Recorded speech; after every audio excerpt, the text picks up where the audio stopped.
Hello, how are you today? I hope you are well. Before we start of today, because today we are going to talk about feelings and emotions. So before we start, the quick question to start us off. When you feel something really big, emotions, for example, sadness, anger, or even joy, what actually happens in your body? Does a part of you spiral into it? Does another part that shut it down before it even lands? Or can you actually stay with it? So take a moment to journal or think about, reflect on this question. See where you go. Because that's what we're exactly talking about today. Not how to stop feeling, but how to feel them without without a part having to take over the whole show. Makes sense. And firstly, I want to clear something up. Regulating emotions is not the same as suppressing. A lot of us learned, especially if we grew up around trauma, that big feelings are dangerous. So a part floods or a protective part slams the door shut. So I'm a little bit using an internal family system language as well here in this video. So regulation is about building a bit of space in between the feelings and the reaction. Enough room for self that is calm, curious of you, curious aspect of you to sit alongside and understand whatever is coming up instead of emotion taking the wheel completely. So feel it. Don't drown it in it.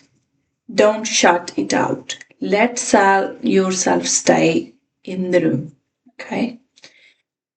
Because when past shows up in the present, here is something I really see a lot in our sessions with my clients. If fear used a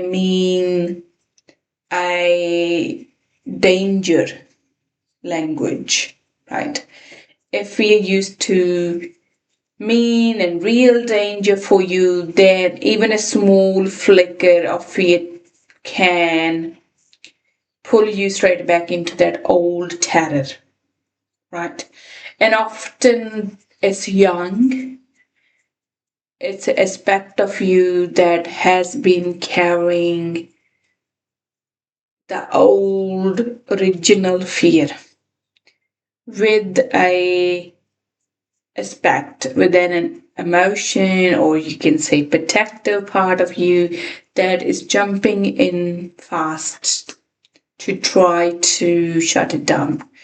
So one of the most useful questions you can ask yourself is this about right now? Or is this emotion carrying something old? Because that one question can help you to loosen the grip the past has on this moment. And give yourself a chance to check in with the part too, with the emotion.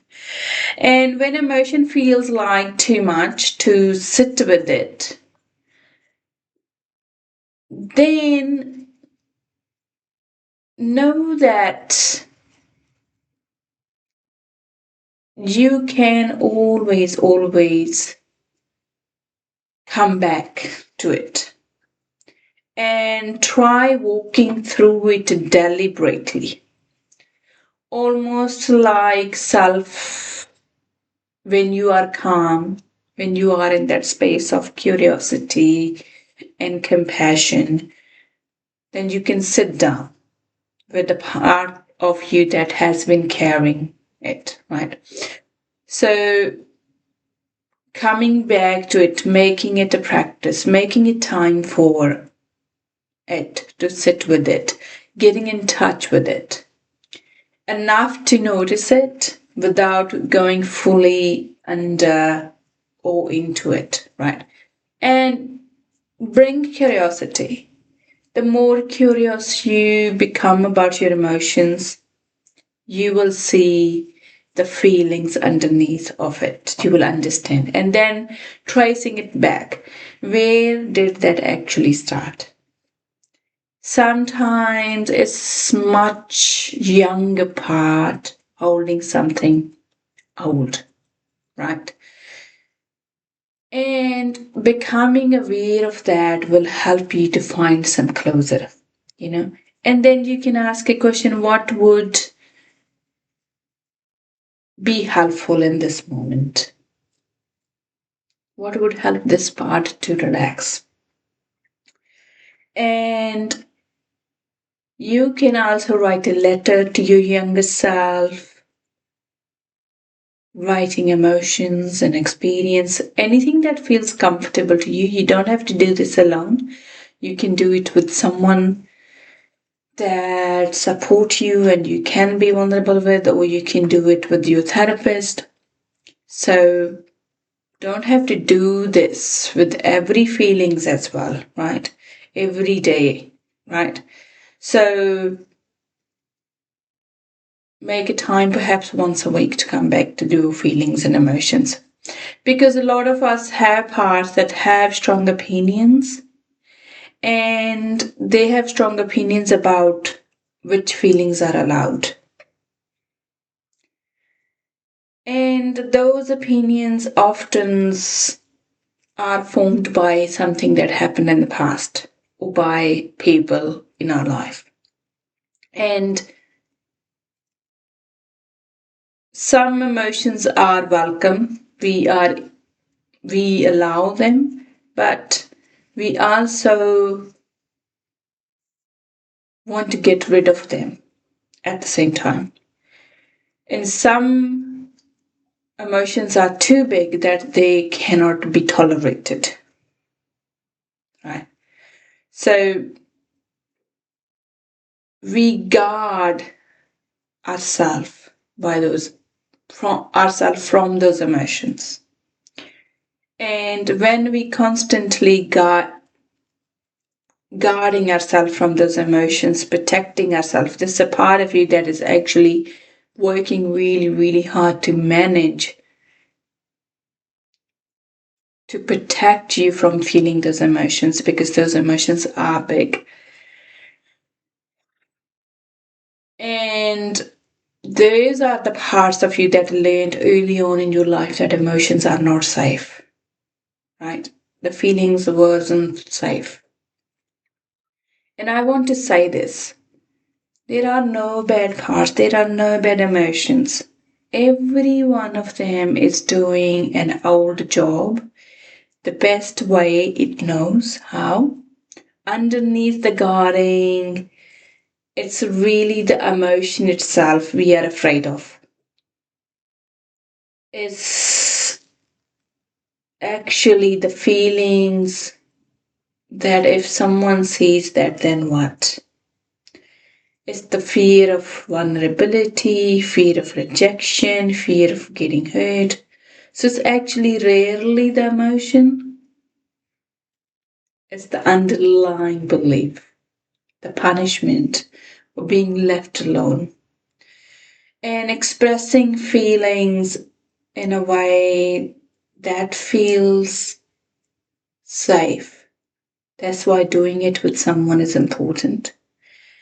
And yes, it is about taking a risk, right? But if you do this carefully, with your own presence, with your own curiosity and compassion, with support, then it will lead you toward more freedom and healing. So here is an invitation for you this week. Next time you feel an emotion, when the feeling shows up, just pause and ask it. I see you. I feel you in my body.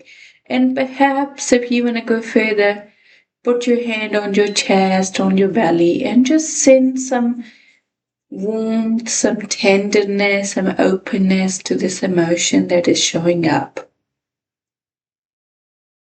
Just acknowledging is enough, right? So thank you.